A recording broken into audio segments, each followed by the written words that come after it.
Hi, welcome to another brand new episode of CPOV Autographs. I, of course, am Matt, aka Stormageddon. And before we get into this week's episode, I just want to put out a call to all of y'all listening out there. If you know a creator, an artist, an interesting human on this planet or other planets that you would love to hear me interview, feel free to join our Discord server at certainpov.com. There's a permanent invite link there, and drop it in our guest suggestion channel. It's not just for my show, it's actually for all the shows that feature guests on the network, but we're always looking for cool, interesting, and different people to chat with on all of our shows. You can also email me directly at mr.matt.storm@gmail.com, but I'm always looking for folks outside my purview, experiences outside my experience range, and really cool folks to chat with. So if you have any ideas, suggestions, feel free to hit me up and let me know. But enough about that. This week, I'm talking with the incredible Ash Blodgett. She is a director, writer, cinematographer, podcaster, gigantic nerd, and really cool person. We've been friends for a while now, and I've been wanting to have her on the show for ages, and so I'm so glad that she got to chat with me. We talk about her short films, we talk about her podcasts, we talk about how she got started as a director, and much, much more. So without further ado, here's my incredible, delightful, and fun conversation with Ash Blodgett.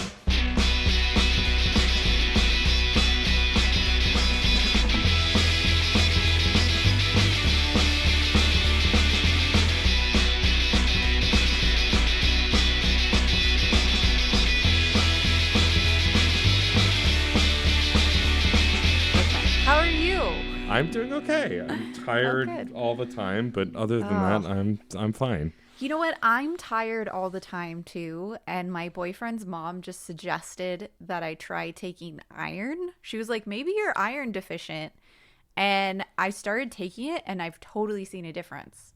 Yeah, for me, it's mostly just that I stay up too late. Oh, okay. Yeah, see, I was like going to bed at 10, waking up at 7, and waking up tired, even though I slept. And I was like, I still feel exhausted. I feel like I could bump my levels a little bit there. How about now? Oh, now this is too loud. Okay, I'm turning it back down. This is fine. You're fine. I can always adjust the individual track on its own later, too. Cool. I've done this a time or two, so... Are you a podcaster?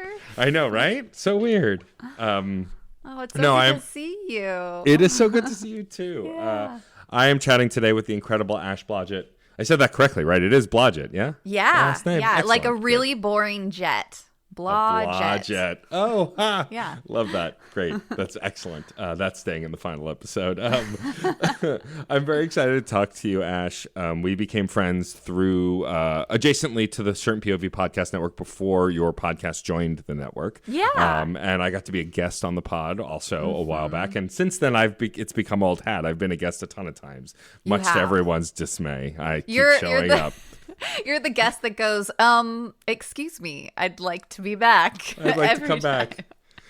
Excuse me, I was thinking about this movie and now we're going to talk about it.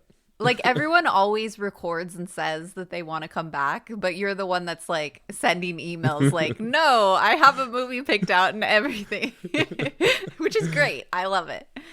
Of course, we're talking about your incredible podcast, Let's Rewatch, which I've come on to talk about Army of Darkness with my co-host, Rachel Quirky Shank. I've come on to talk about Scott Pilgrim and The Dark Knight. I think that's it. Oh, wow. Yeah. Didn't I do one times, before? lady. I can't remember if I did one before Rachel, though, came on. I feel like I thought you did because then we had you too. back with Rachel.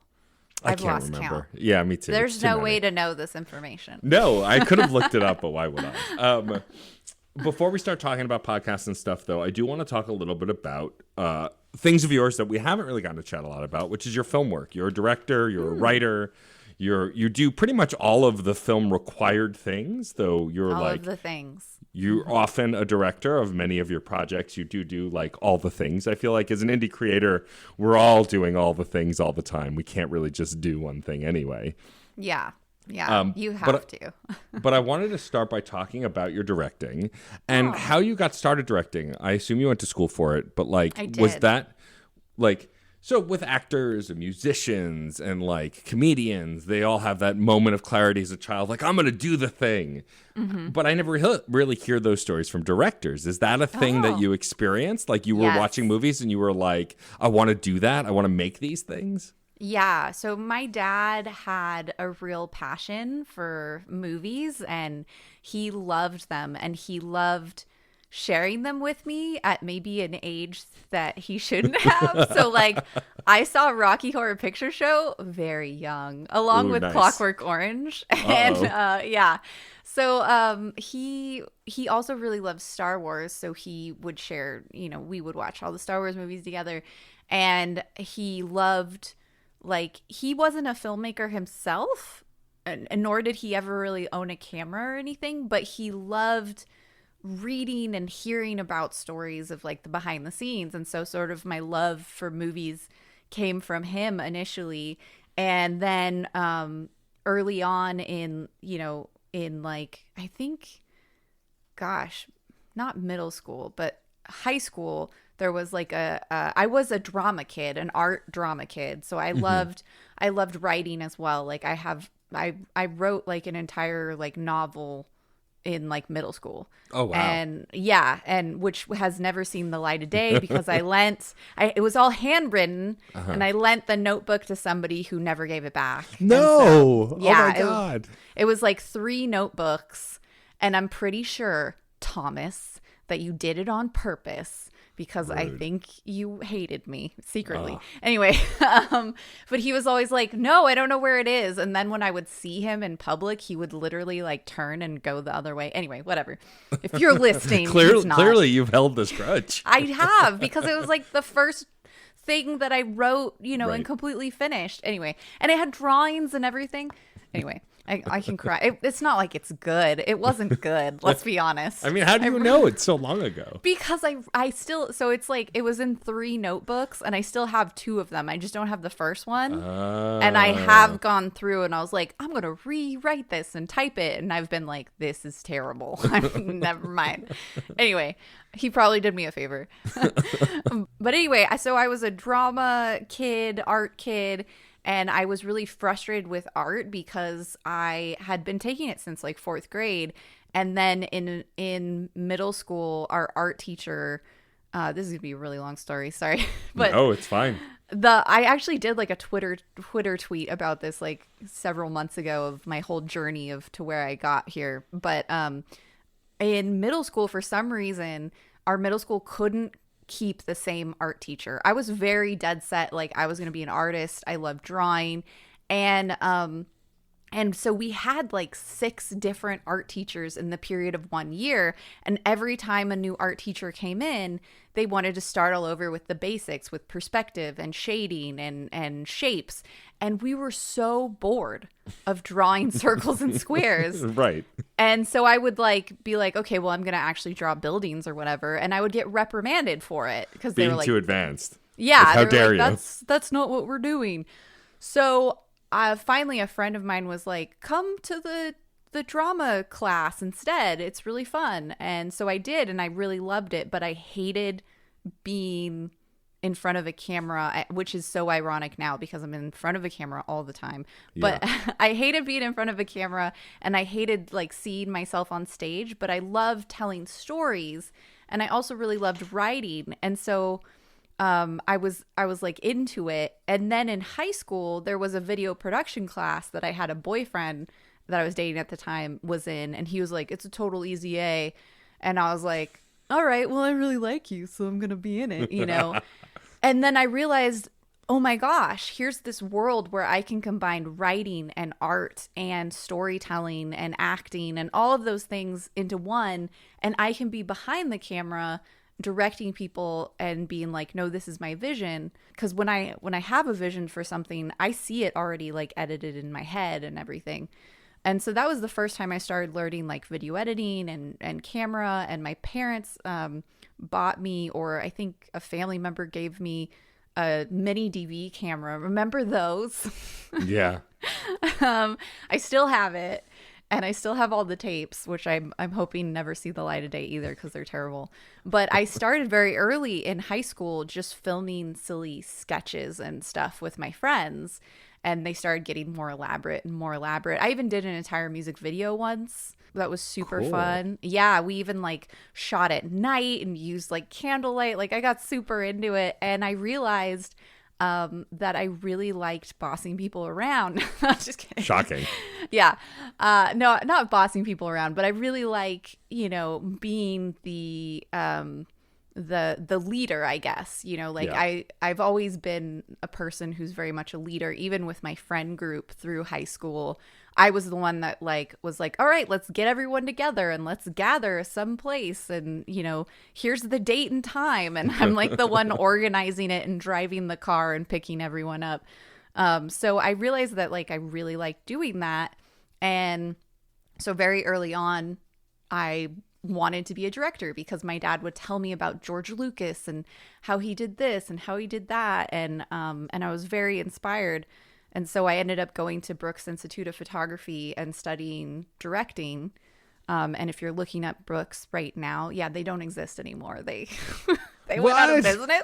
Yeah, that's a whole other wild story. So they spectacularly exploded and ended up owing the city a bunch of money because they were renovating a whole building that was owned by the city that they were going to move into. Yeah, talk to anyone who went to Brooks and they will have some crazy stories for you about that. Basically, it was a really prestigious school that was bought by what was that? It was bought by this corporation that buys trade schools. Mm-hmm. And what they do is they buy trade schools and then they cut their budget in half and just run them into the ground. And they say, keep doing what you're doing on half your budget, and we're just going to milk you like a cow until there's no milk left, and then you go bankrupt and the school closes. And CEC, I think, was the name of the corporation. They own a really prestigious cooking school that they did that to as well. And anyway, yeah. So it's that's the that's the short story version of how I got where I got, but. I remember even going to school and them, the teachers being like, everyone thinks they want to be a director, but you probably don't actually. And I was like, actually, I do. I do. I know what I want. Yeah. Excuse you. Yeah. But I understand why they said that, because a lot of people think, they want to be a director because it's the glamorous thing to do. But being an indie, I'm here to tell you, being an indie director is anything but glamorous. So yeah. So is being an indie podcaster is definitely not glamorous at all. No, yeah. You're doing all the jobs, Totally. Well, I mean, it's funny because I met you through podcasting and I knew you through podcasting, and I didn't know your work for a long time. And then this year you put out a short film called Joining Call, which I had started hearing about and got to follow the process of, and since have gone back and watched your other films. Oh. I think my favorite is your short film Zombie Debt, and I want to talk about that one first because that one's made the rounds. You've been at a lot of film festivals with it. It's won awards. So I want to talk a little bit about the inspiration for Zombie Debt, because for those who don't know, the elevator pitch is, what if the only thing surviving the apocalypse besides a survivor is a tax collector or a student loan collector and debt collector. And are they worse than the zombies? Short answer is yes, they are definitely worse than the zombies. But it's a brilliant 4-minute film. It made me laugh out loud so many times. Where did this come from? How did this begin? Because I know you're the director. I know that it had been making the festival circuit for a while before it actually finally released. And so I'm just curious about this process and where Zombie Debt came from. Yeah, so Zombie Debt is the brainchild of Rose Mesa, who is my filmmaking partner in crime. Besides Pat, Pat's also he's the new addition as of Joining Call. But Rose came up with this idea, and she approached me because I have a YouTube channel called Laugh/TV where I do, or did, I haven't really in a long time, but I did a lot of sketch comedy and parody type stuff.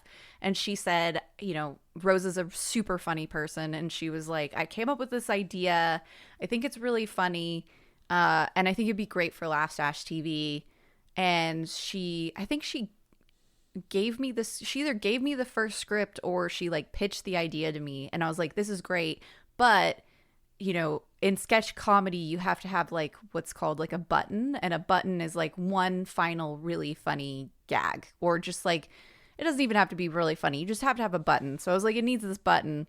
And so then she went back to the drawing board and came back and had the hilarious button of, well, what if the debt collector, because for those who haven't seen Zombie Debt, well, pause the recording and go watch it. It's 4 minutes. You have time. It's You have time. We'll be here when you come back. I promise. Yeah. It's just go to YouTube and search Zombie Debt short film. You'll find it. It's the top result. My SEO is good. And anyway, it's, what if the debt collector, instead of going after the one survivor, was also going after the zombies as well, right. like collecting debt. And that's where I think it really gets into this, we're making social commentary with this film that, that student loans are so, debt collectors are so cutthroat, really, in trying to get you to pay.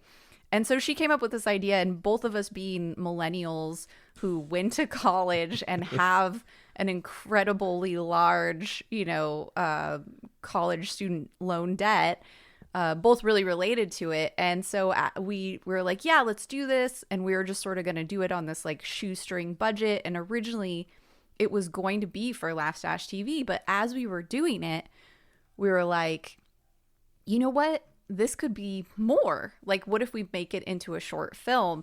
And so because Rose lives in Santa Barbara, where the Santa Barbara International Film Festival is, and they have a local category. So we're like, what if we submit to Santa Barbara? And I think we shot it literally like 2 months before the deadline, this was like the fastest turnaround I've ever had on a film, where it was like, oh my God, we have to shoot this and get this done. And we decided to hire the fantastic Nick Pasick, who came up with this awesome like ending credit sequence that really made it feel more like a film, and even like pushed the story and expanded on the world even more, which is what I really like about it, because he did all these really fun drawings of like zombies and different scenarios of the debt collector and stuff like that. So the Lone Ranger, as he's actually called. Yeah, he calls himself the Lone Ranger. We all love a good pun. Well, like, what's astonishing to me, I mean, I'm not surprised. I've watched it, but like, you have on the awards section of your website, it's won a lot of awards. Yeah. Best comedy micro, best cinematography, best micro short horror comedy, best director award, best micro short, like best ultra short film, like just so many awards. And so that must feel really good to at least get some recognition for this thing that you must have put a lot of work into. What I also love about Zombie Debt is that the cast is so, like, you don't get to spend a lot of time with them, but you immediately know them within seconds. And like, I love that button at the end where, the zombie, in every zombie movie, there's that last grab, right? Like, that's like in Resident Evil, in Last of Us, like, in movies, Army of the Dead, whatever, Army of Darkness even, there's always that zombie grab where they grab the person, they're going to kill them, like they're not really dead. And you use that bit that's very specifically a horror bit, but instead he grabs this debt collector, the Lone Ranger, and the Lone Ranger goes, oh, I recognize you. Don't you owe me? And then it's just the zombie running from him. I think that's such a brilliant way to take a trope that's so obvious and turn it on its head.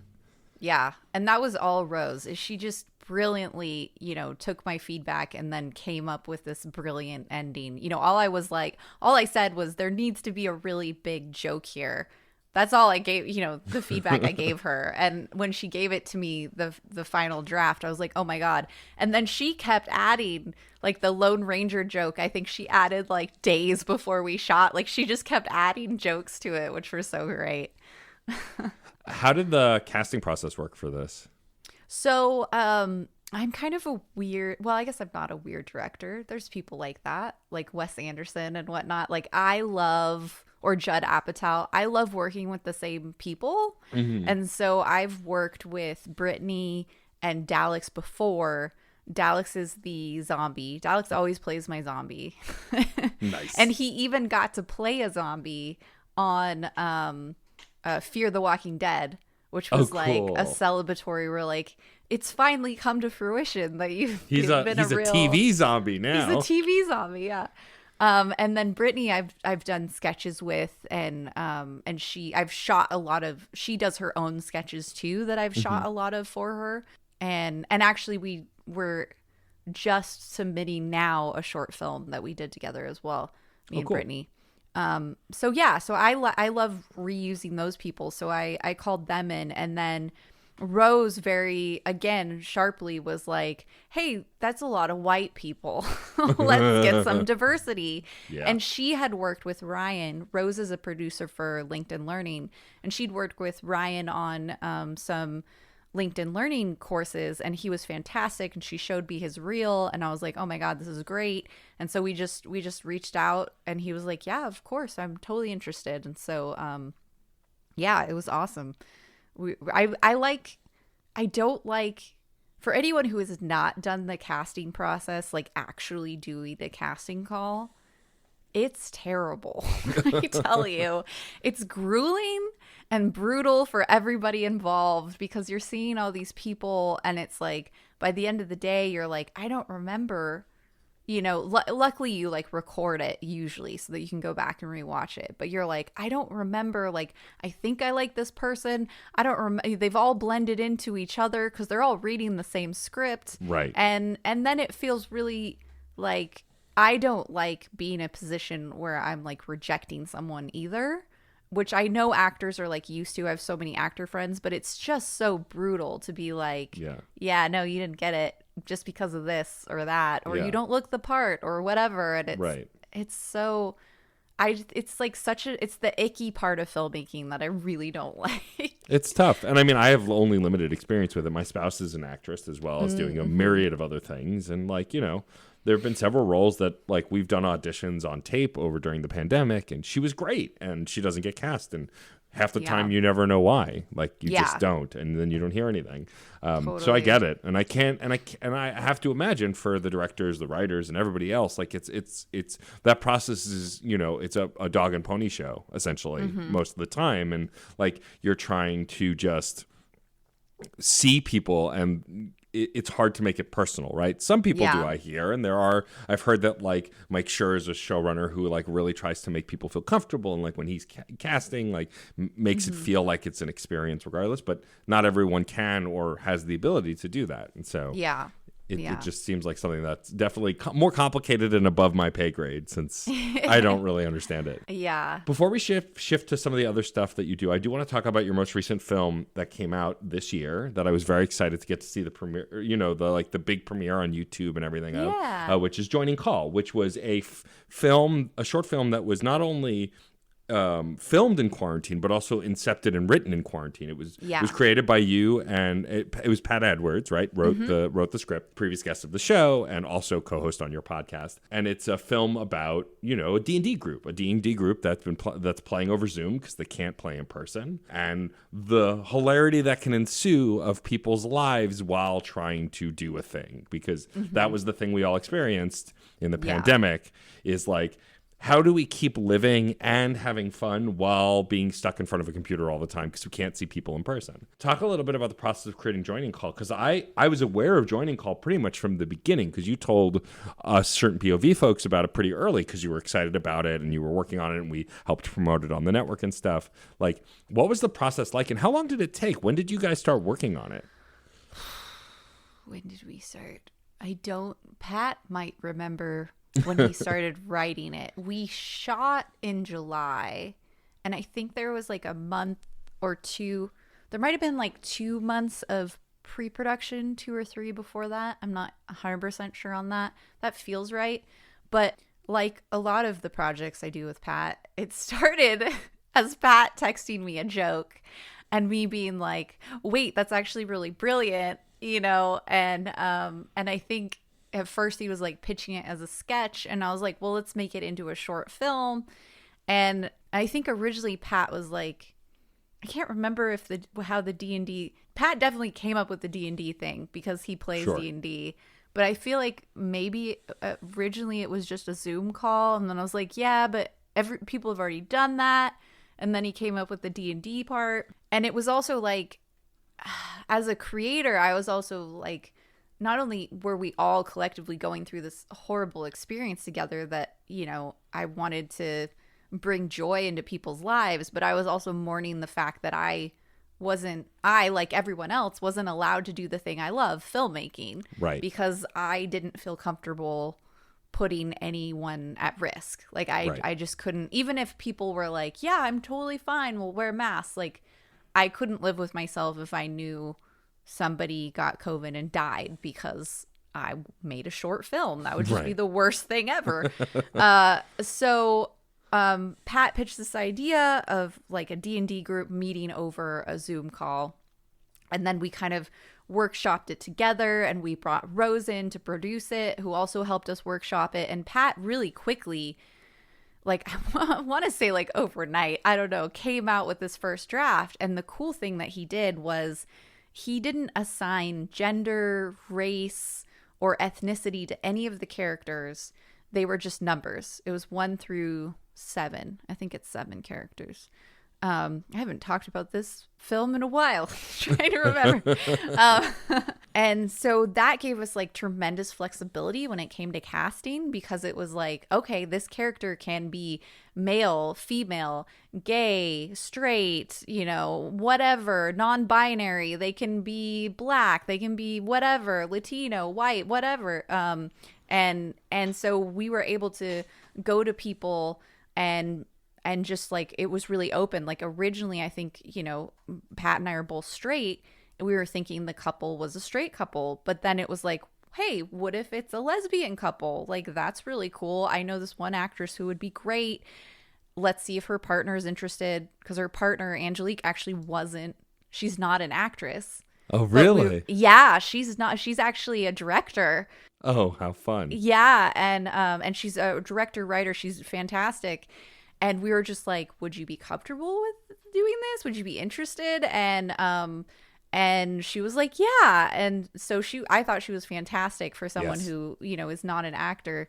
But yeah, so that gave us tremendous flexibility. And then, you know, the main prerequisite was you must have a good microphone. So a lot of the actors are podcasters or Twitch streamers or YouTubers or filmmakers who already had good microphones, and then the final prerequisite was you must have some sort of camera. But that one we were a lot more flexible on, because, you know, the audio quality was more important, because we're so used to seeing shitty Zoom video, you know. It's fine. So some of the actors even shot on iPhones, and some of them shot on cinema level cameras. Like Iffy was shooting on a C100. Oh, wow. Yeah. So, you know, it's so interesting, because you watch it and like, I don't find it obvious, you know, like super obvious. Like I know who shot on what, but like, you know, it all looks pretty good, because we spent a lot of time. We would have meetings with the actors, Rose, Pat, and I, and we would, you know, again, we shot the whole thing virtually, so that they had to shoot and record their own audio, and they had to set dress their own backgrounds, and they had to light them their own selves. But we spent a lot of time walking through people's houses virtually and being like, okay, here's the spot with the best lighting. We're going to send you another light. Here's how you set it up. And here's the angle, the camera angle we want. And here's your, you know, we would talk through their costume wardrobes and have like fittings. And the funniest one was Matt Young had to send me test clips of him standing up so we could see his boxers, because actually the position, he's in his living room. It looks like an office, but it's actually his living room that he like made a fake desk. So it looks like he has a fake desk there, but like the angle wasn't right. And so we had to like figure out the angle just right for him to stand up so that we could see the boxers. Right. And so I'm like watching this test video of Matt going like, okay, Ash, how about this? And then he stands up and shows me his boxers, and it's just like multiple of these. That's amazing. It was so ridiculous. But yeah, it was such a technical feat, because some of them had never recorded video before. And so it was a whole new world of challenging to explain over the internet to someone without touching a camera what their camera settings should be, you know. So it was as a director, that was very challenging for me, for sure. Would you say it was harder to direct this than other films in person? It was harder for different reasons. Okay. because like normally when I'm on set, I'm the one, like usually I shoot my own stuff too, unless I happen to have a cinematographer on board. So, I'm the one that can problem solve all the technical issues, and it's not a problem versus, for this, it's like someone's like, oh, I don't know, something's wrong with my camera. And it's like, okay, I've never actually used your camera because I don't own your camera. So number one, that's hard. So I'm like Googling, and watching YouTube videos. Yep. And number two, I can't see your camera. So it was a lot of like, okay, hold it up to the screen so that I can see it. Yeah. And then the other challenge was we wanted higher quality footage so that it looked as good as it could. So nobody was actually shooting with their computer camera. Right. Everyone was shooting with another physical camera. So I, as the director, when we shot, we used Discord as our chat so that we could all talk to each other. But I could not actually see the final frame until I got the footage from everyone.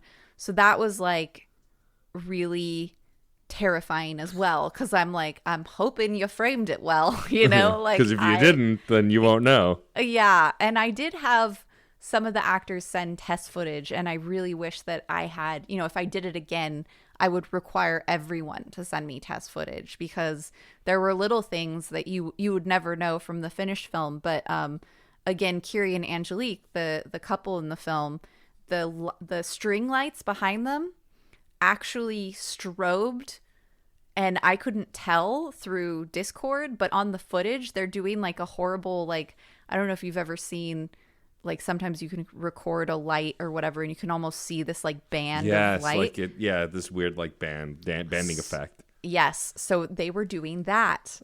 And I had to fix it in post, but if I had done a test shot with them, you would have known. I would have known. Yeah, so interesting. I learned some lessons there for sure. Yeah, I mean, the final film is fantastic, and as someone who plays D&D remotely, though not often on a Zoom call, we usually will have some kind of like, there's a popular program called Roll20 where you can pull up maps and everything and roll the dice digitally, and so I'll usually use that, and I'll be on voice chat with folks. But it was fun to watch people try and do it with the video on and all this stuff going wrong. And of course, I had the pleasure through you and your incredible connections having the incredible Matt Young and Brandon Hertzberger, both people who were in the movie as guests on Screen Snark. If you go over to Screen Snark at certainpov.com, you can listen to those pause episodes. This podcast. And then go listen to those and then come back. Oh, I love a running gag. But they were both delightful and had nothing but great things to say about you and how kind you are and how great you are. But I really genuinely love this film. It's just... Me too. You know what I love about it is that if you know about D&D, it's funnier because of this happens at the table even if you're in the same place. If you're playing with friends, if you've been playing with friends long enough, you're going to their house where their kid might be sleeping in the other room and will walk in while you're playing, who knows? But the fact that over video, of course, there are even more things because we're all in our own homes. But everyone's been on a video call where shit goes wrong. It doesn't have to be a D&D game. And so there's a relatability to that too. And like, I love the characterization of all of the actors, but none of them were caricatures. Like, you had the overeager guy, you had the guy who's really excited but doesn't know what he's doing. But like, none of them were cliches of their race, gender, sexuality, whatever. Like, they all were just, and I guess it goes back to how Pat wrote it, the fact that he didn't label any of them, which I wish more writers would do, honestly, because I feel like unless you're writing a certain kind of love story, and even then I feel like it doesn't matter anymore. And giving directors and casting and other folks that kind of freedom, like, it's one thing if you're writing something for Keanu Reeves, then it's gonna it's gonna be Keanu Reeves, but not for smaller stuff. Like, this is a brilliant idea to just, these are templates, let's put a human in them. Yeah. You know? Absolutely. It was very cool. It was the first time I've ever done a project like that, and I really, really loved it, and I'd love to keep doing that. I'm working on a narrative podcast now where we're gender bending as well, because it's a historical story, and so we're taking like sort of the Hamilton approach, but even farther, where we're saying like, okay, but what if it was a woman, Right. Which is fun. But yeah, it was so freeing, really, for casting. And then also, it left the actors with all they had was the personality. And they were able to layer on so much more. They were like, okay, I have the personality. Now I can create who this person is. And we were very careful. We wanted to break stereotypes. We very specifically said the DM is going to be a woman. That one we were like, yes, because it's so stereotypical, especially in media today. I mean, like Stranger Things or whatever, you're always seeing a male dungeon master. Yeah. And so we were like, that one, we were like, we want to break this stereotype. We don't want anyone to be a stereotype. And we told that to the actors, and they took it and ran with it. And one example is Brandon was like, oh, well, I have a friend who's, he's very country and Southern, but he plays D&D. And I think that's really cool to like represent that person. And we're like, great. And so he added this whole Southern, and he is from Texas too. Yeah. And this whole Southern flair to it that I think made that character so unique and different. And then Brittany from Zombie Debt plays his off-screen wife. Yeah. And she's also from Texas. So amazing. It was so perfect. Yeah. I love that. Yeah. I really, and like, I felt like I could relate to a lot of the characters. Like I saw myself in a lot of characters or people I've played with or done gaming with or even watched movies with who like fit those like those roles within the D&D group or the friend group. Yeah, it's really cool. If y'all haven't still at this point, even though we told you already, watched that movie, you can just go to ashblodgett.com and you can watch all this stuff. You can find them there. All of them are there. Or Laugh Stash TV on YouTube. I think they're all there. You do some other stuff besides film. You are an incredibly prolific podcaster. Not only are you content to be a part of an incredible ensemble podcast, but you are working on 2 different podcasts. One that is definitely in the works, and then one that's ruminating. That's a nice way of saying it. Look, everything starts with an ideal, right? But what I wanted to talk a little bit about Let's Rewatch, because I asked Pat about this a bit, and I've chatted with Brett and Sam on other podcasts as well. What is it that's special about Let's Rewatch to you? Because for me, it's the fact, like the coolest thing about that podcast is when I found out that you record the first half impressions, stop in real time, watch the movie, and then come back and talk about it is such a brilliant idea for a show and is what made me want to be a part of it, especially with a movie like Army of Darkness, where I love that movie and I still came back afterwards and went, I'm so sorry, guys. Like, I love this movie, but I'm so sorry. Like that kind of effect. But like, what is special about this movie podcast to you? Yeah, I will say on a side note of that's like a thing we've recently started warning people is like, do not bring your favorite movie. Yeah. Do not do that. That will be bad. Anyway, but the idea for the podcast was originally one of our original hosts, Nick. He came up with the idea, and it sort of sprung from the fact that I had actually not seen a lot of movies that he had seen. There was a generational gap between us, and so there was a lot of stuff that he had grown up with that I had not grown up with. And so he came up with this idea, and the 4 of us were already like a friend group, and it was like just a really it was a period of my life, I guess I'm still going through that period, where if you wanted to hang out with me, we must make content. Hello. Hi. Here we are making content together. You don't understand that at all, right? No. Yeah, no, not even a little bit. Rachel and I only became better friends because we started talking every 2 weeks because we had to make a podcast. Yeah. And so we started doing the show, and I think it was Nick's idea as well, this idea of like almost a science experiment where it's like, okay, there's these films, and I think it sprung out of like, there were a couple times where he sat me and my boyfriend down and was like, watch this movie that I loved, what I grew up with. And we're like, this is terrible. Like, I gotta tell you, as someone who did not grow up with Nightmare on Elm Street, that movie does not hold up to me and is terrible. And I don't understand people's obsession with it. And I even love horror movies, but I was like, this is bad. But anyway, you don't at me, okay? I don't want to talk about it.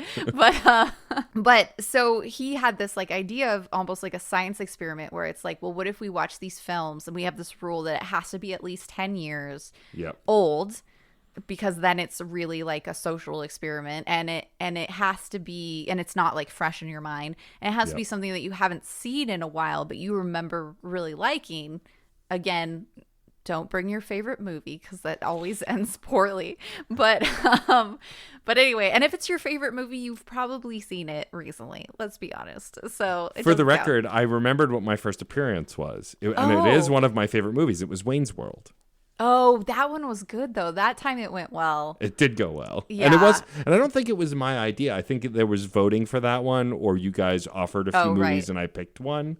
Wasn't it the favorite movie that I brought was Scott Pilgrim, where it was still around the 8-year mark, and I started saying then, when this is at 10 years, you gotta talk about it, because pretty much, and I think it was one of the few movies where like everyone on the podcast knew it and more or less really loved it on some level. Yeah. And more or less still loved it after, which was nice. There were some problems, but like all in all, fair. Overall, it's not too bad. And we do make exceptions from time to time. Like another rule is like we usually say, don't bring a movie that is universally renowned as a good movie. So like we will never do The Godfather, you know, because that's considered one of the best films ever made. Right.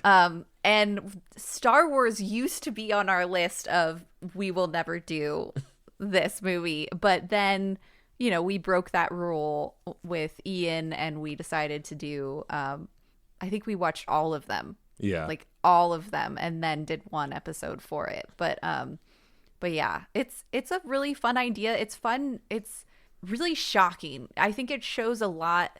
Like, we don't really talk about it from a scientific perspective, really, but I think it shows a lot about like memory and nostalgia. And it's really, the big question is this movie really good, or are you just nostalgic for it?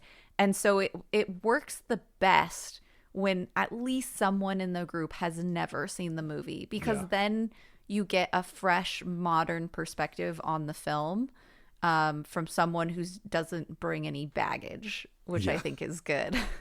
Yeah, and I mean, you guys have had a lot of guests that are like, I know this movie is not great, but I really love it. And like, I think those conversations are my favorite. Like the fact that we talked about the racism in Scott Pilgrim and how it's not okay. It wasn't okay then. It's not okay now. Yeah.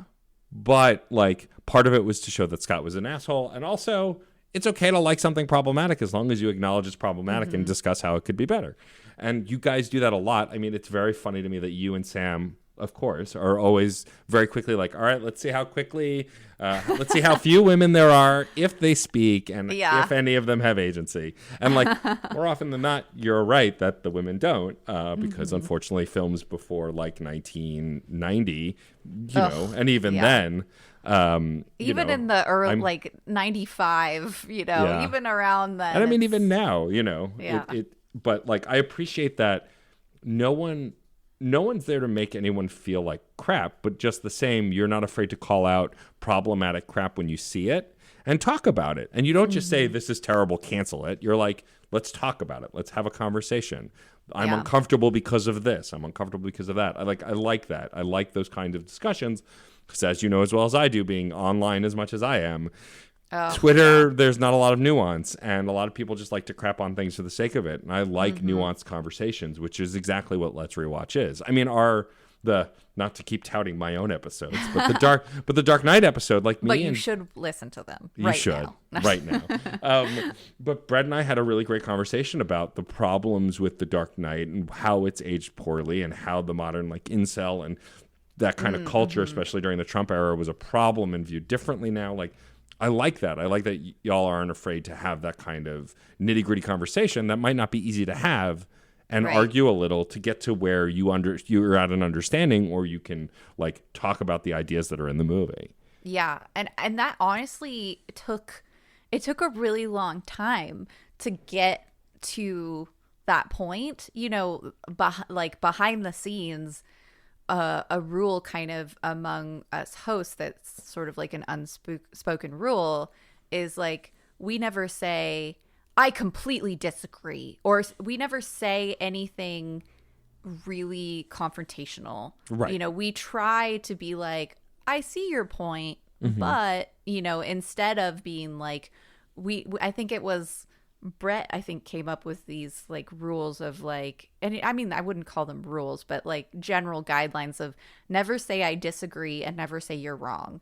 You know, Right. unless we're like saying it jokingly, but which we do. But like, I think that really helps keep the conversation positive. And then also Pat does a really good job of framing whenever we have a guest, making sure that they enter with the frame of mind of, hey, we're not here to like shit on this piece of media.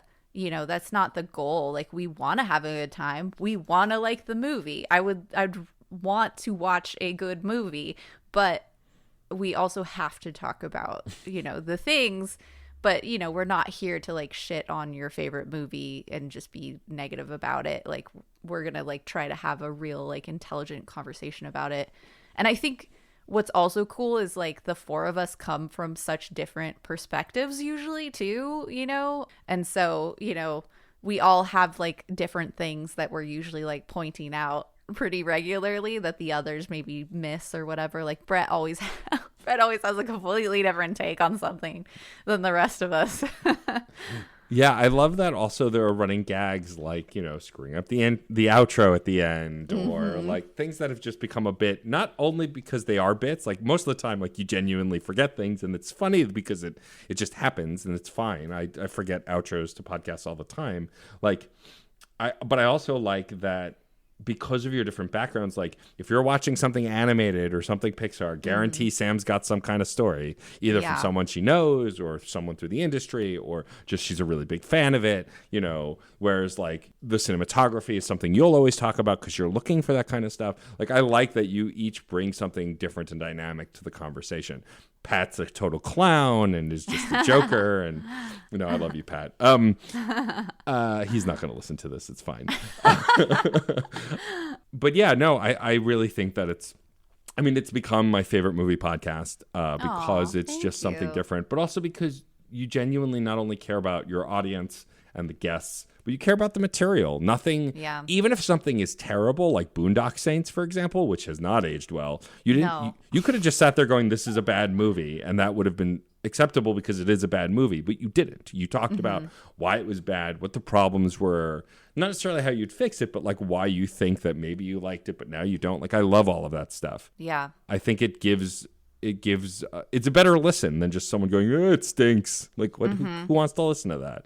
Yeah, it's like, I feel like it's really developed my like critical thinking too, where it's like if I don't like something, I can really dig deep and be like, well, why don't I like it? Well, I don't like it because of this and this and this, and because this means that, you know, like, and here's like a real life example of how this is bad. And I've noticed that because of the podcast, I feel like I'm like hypersensitive to things because we've spent years pointing them out in film, you know? And so like I've definitely had situations, like work situations, where I'm like, hey, this isn't actually a cool thing, and people are like, oh, I never thought about it, and I'm like, yeah, it's not cool because of this and that and that, and they're like, you're totally right, you know? And I think it just forces you to look at things beyond the surface face value, which I think is really, really great. I do too. Just a good mental exercise. Yeah, working those brain muscles. I want to shift gears a little bit because I'd be remiss if we didn't talk about your YouTube work, because while you hinted at earlier that Last Dash TV is kind of in a holding pattern to some degree, you are still working very diligently on an incredible YouTube channel called Film It Yourself. Thank you. I, as someone with literally no knowledge of the film industry other than ancillary peripheral knowledge, your videos are so fascinating because you're still trying to do bits and comedy because that's at your core, I feel like. But you're also genuinely educating people about how to produce, how to do a line read, how to do casting, how to set up a camera, how to set up lighting. What made you want to do this? Because you started this either shortly before the pandemic or during the pandemic. What was the inspiration for this additional YouTube channel? Yeah, so I'm also a LinkedIn learning instructor. So I've started making instructional videos where I did a whole course called YouTube Tips Weekly, where it's a very like it's you can see it's the blueprint for what Film It Yourself became. Right. It's the same thing, same idea, but it's all YouTube centric stuff. And so through doing that, I really was able to hone like this format and my comedy and really develop the education. And then I was like, Laugh Stash TV, it is great and I'm really proud of it, but it's so hard to pump out high quality content. And also I made the problem of making the channel too diverse. It's not focused on one topic. It's got a cooking show, it's got a drinking show, it's got sketches, it's got parodies, it's got Comic-Con interviews, it's got vlogs, it's all over the place. And I made that mistake of not making a super focused channel, and through making all these mistakes I was able to do YouTube Tips Weekly and be like, here's what you need to actually do. And so I really wanted to I started thinking about making a new channel, and I wanted to make it about filmmaking, because the best tip when starting a YouTube channel is it needs to be something you're passionate about. Yep. Because you will burn out. Even if it's something you're passionate about, you probably will still go through a little bit of a burnout. So it has to be something that you really care about and that you can talk about endlessly. And for me, that's filmmaking. And so, and everybody, my LinkedIn Learning series got such a positive reaction. Like, people would reach out to me and be like, I love your series. I really love it. Like, it's so fun. And so I was like, okay, I want to do this for filmmaking, because also as an indie filmmaker, so often I'm asking friends to come help, right? Yeah. Friends who didn't go to film school, who don't know all these things, and I don't have time to educate you on set all the time, you know? And that was kind of frustrating to me sometimes, where it's like, I don't have time to teach you how to read a line script, or I don't have time to teach you like the proper order of operations on set, you know, or how to slate. Like, oh my God, I can't tell you how many people don't know how to slate properly, and it drives me crazy. Anyway, so I was like, well, I'm going to like make this series. And I actually spent an entire year in pre-production of figuring out what I wanted Film It Yourself to look like, what I wanted it to be called, the format of the videos, down to the color, you know, like the colors I use and the logo. And like, I spent a very long time prepping it to before I sent it out in the world. So I'm very proud of it, because I think they're night and day. Like, you know, you can look at Laugh Stash. I mean, Laugh Stash TV is incredibly successful. I'm not saying it's not, but you can, you know, I feel like they're very different examples of how to do certain things on YouTube, I guess. Because in some senses, Laugh Stash TV is very successful at making viral videos. You know, that's what it's successful at. But it wasn't successful at making a community. Right. And so I really wanted to make a community. And I really love, one thing I didn't realize until I started doing these LinkedIn Learning courses was that I actually really love teaching people, and that it feels really good to have someone come to you and say, hey, thank you, this helped me, you know? I guess that's that whole like selfish thing of, did you really do a helpful act, or is it selfish? But whatever. It's fine. It can be both. Yeah. It can be both. Humans are complicated. Totally. And so, I started doing them, a large portion of them in quarantine for sure. I shot several before releasing too. Mm-hmm. And I currently have a back catalog of them that I shot. I haven't shot many new ones this year, because I'm still like working through a back catalog, though it's getting close, and I'm like, I need to shoot more. But yeah, and then, you know, I sort of developed that like there'll be two characters. There's me and my dog, and we're making films together. And I don't, you know, I will put anyone in anything in a video, I guess. And so Spence is a character. on the YouTube channel. I'm very fond of you, Ash, but I have to be honest. Spence is my favorite character. I'm sorry. I know. It's always Brett or Spence. I'm never the favorite. Sorry. It's okay. He's very charming, and he hated it at first, and now he really loves being in sketches, and like That's he amazing. will. Yeah, I'll pull up a chair and he will instantly jump in it and be like, "Need me to be in the chair? Do you need me to wear something? I'm so ready. Let's film." I also love on Twitter how you started something called Marvel Quest on Twitter, where it stemmed out of you had only seen a couple of Marvel movies. All of your co-hosts and other folks like myself kept yelling at you about how great the Marvel films were, and you're like, all right, I'm going to do it. I'm going to do it right. And so you started from Iron Man and watched them all. No, we watched them chronologically. Oh, you watched them in chronological order. That's right.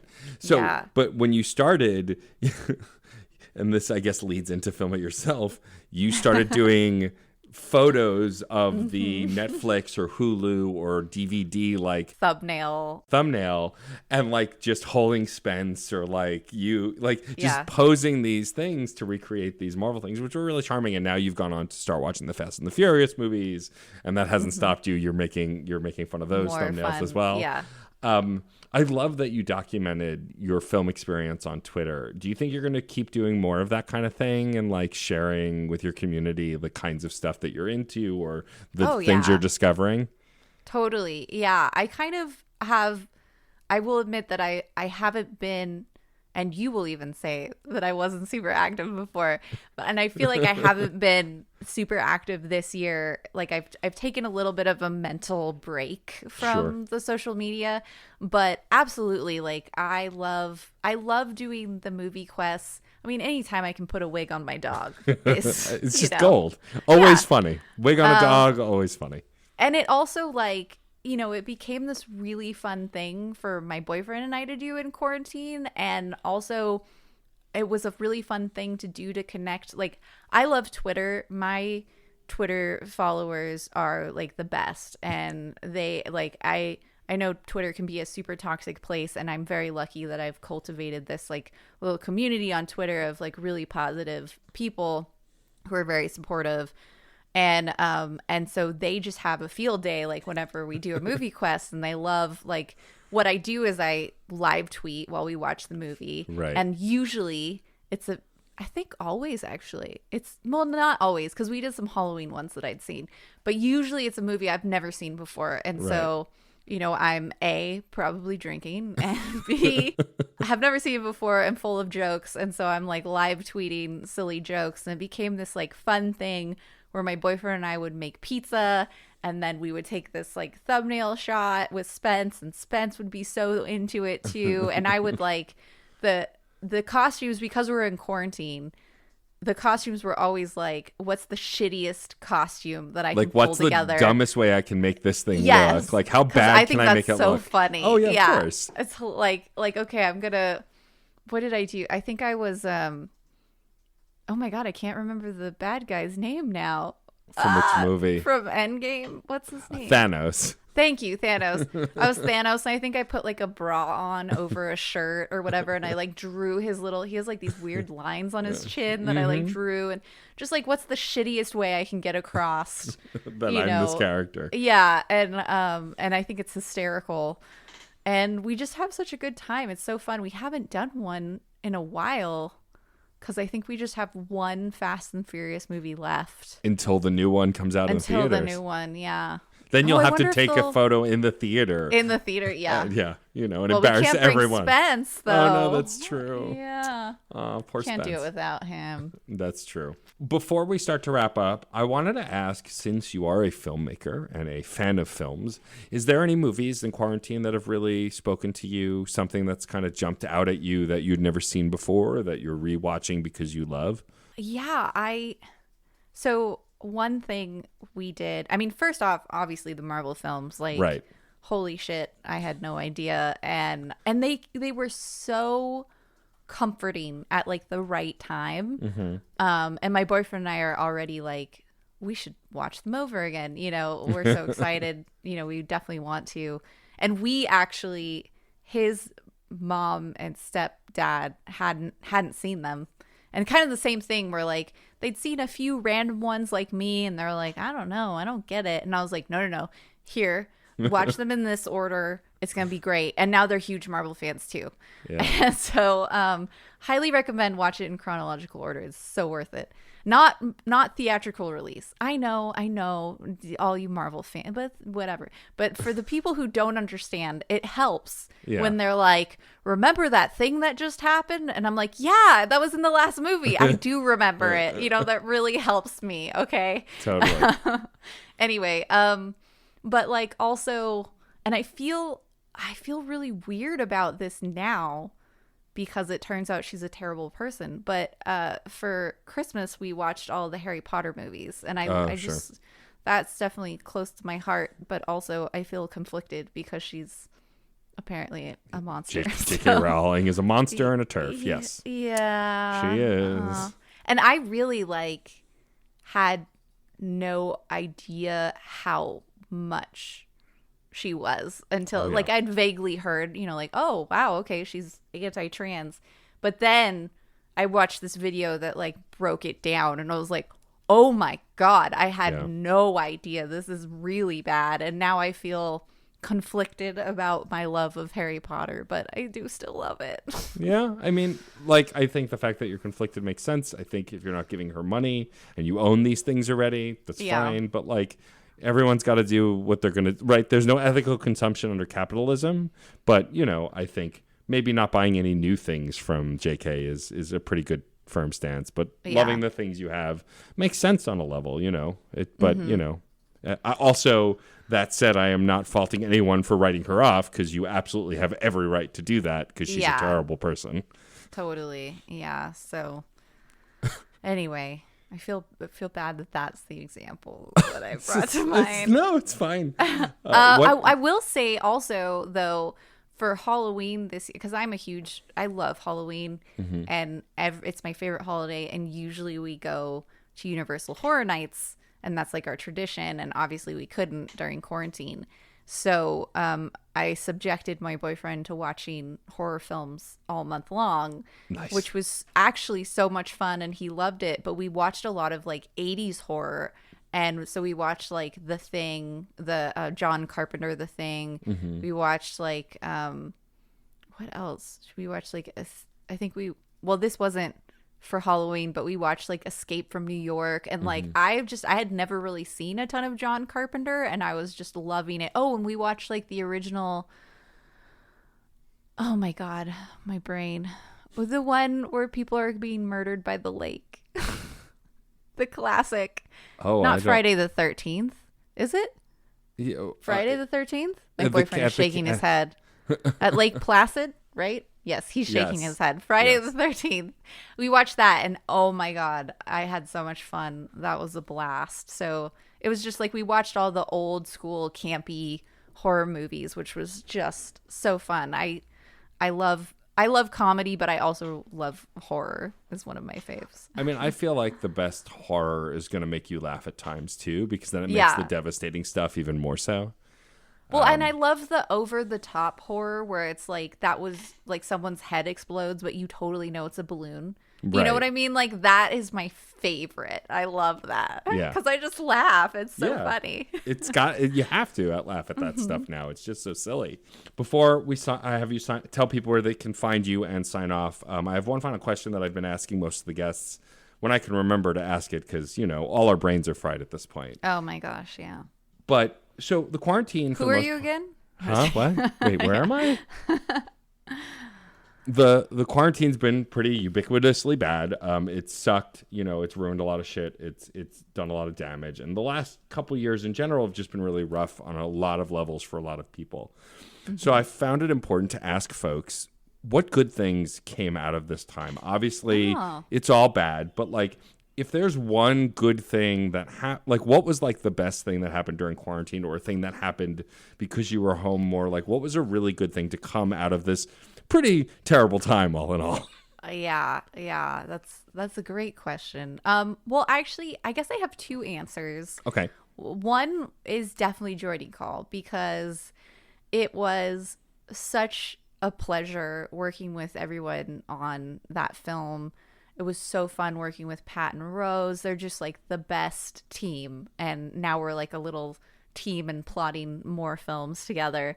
And it also allowed me to cast and work with actors that I normally wouldn't be able to, because like Matt Young is in Chicago, and I think we had Timmy Morgan, who was in Philadelphia.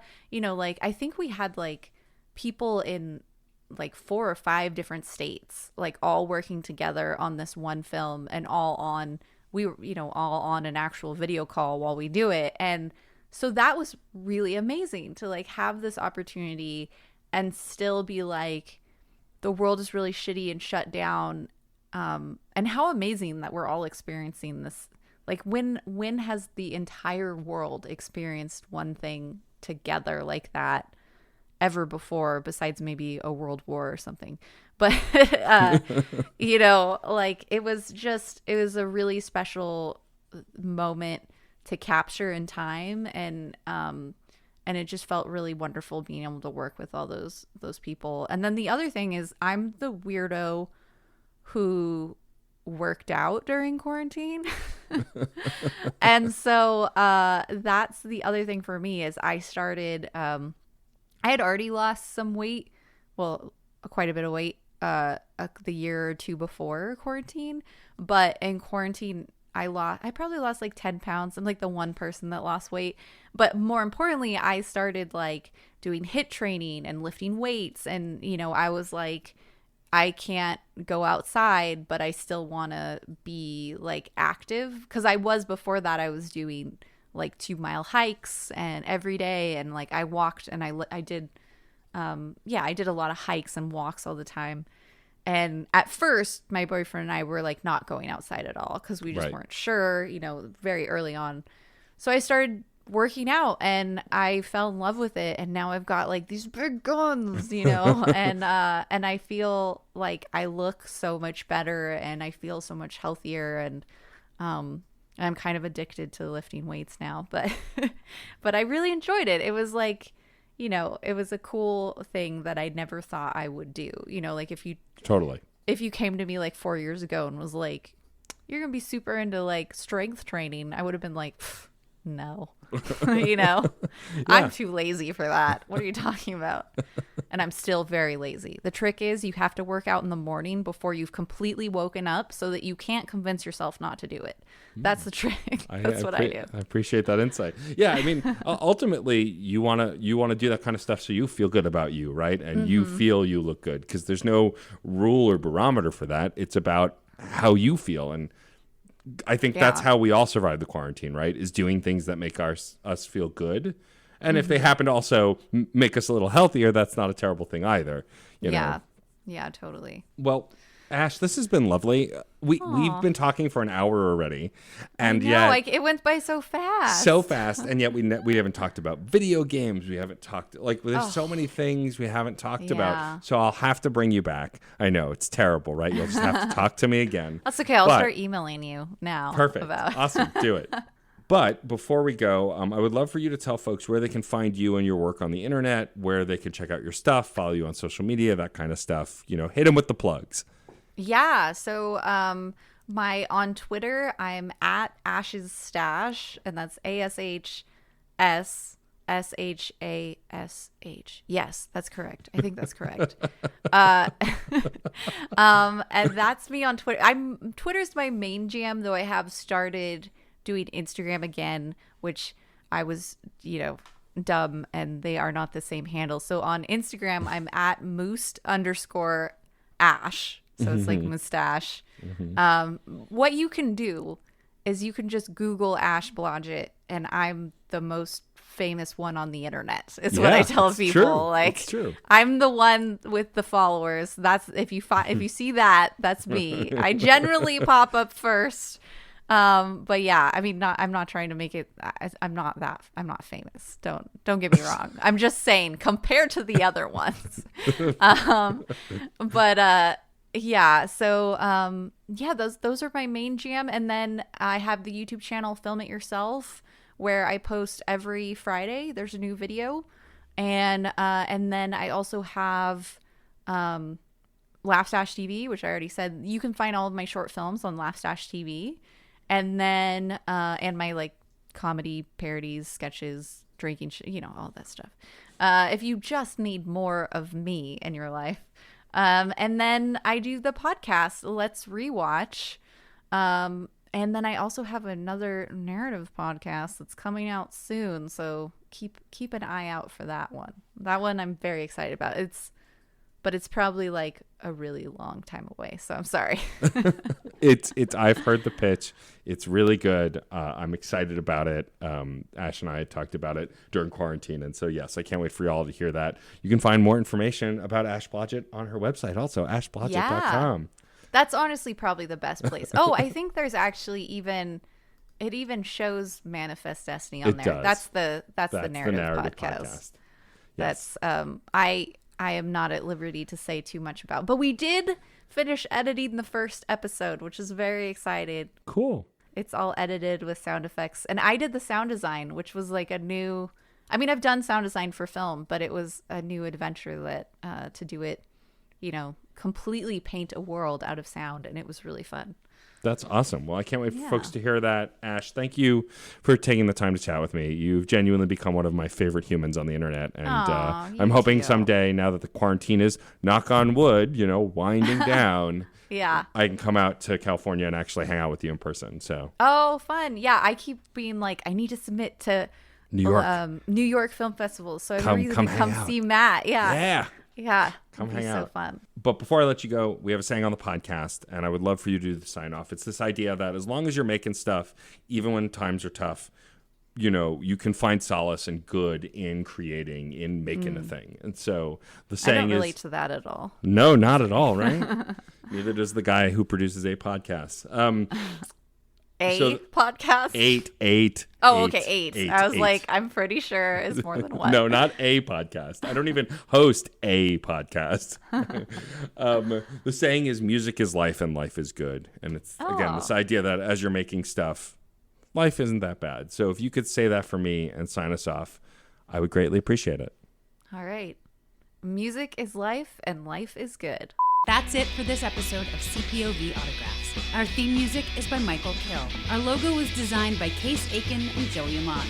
If you liked the show, please rate and review wherever you get your podcasts. It's a great way to help us reach more listeners. Questions, comments, or guest recommendations? Email mr.nat.storm@gmail.com or hit us up on Twitter at CPOV Autographs. Thank you so much for listening.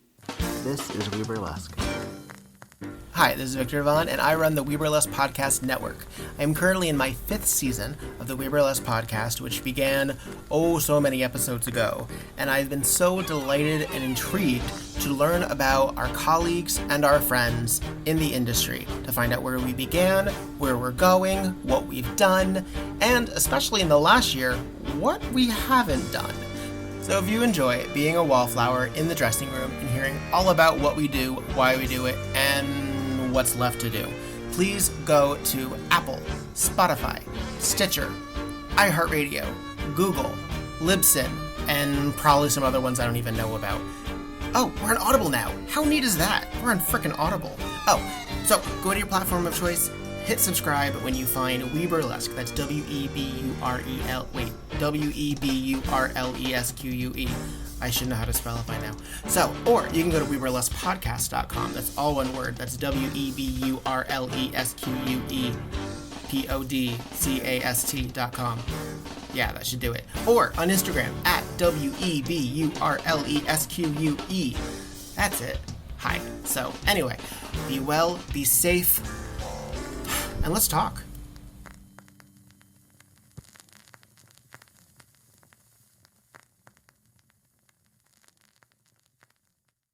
CPOV. CertainPOV.com.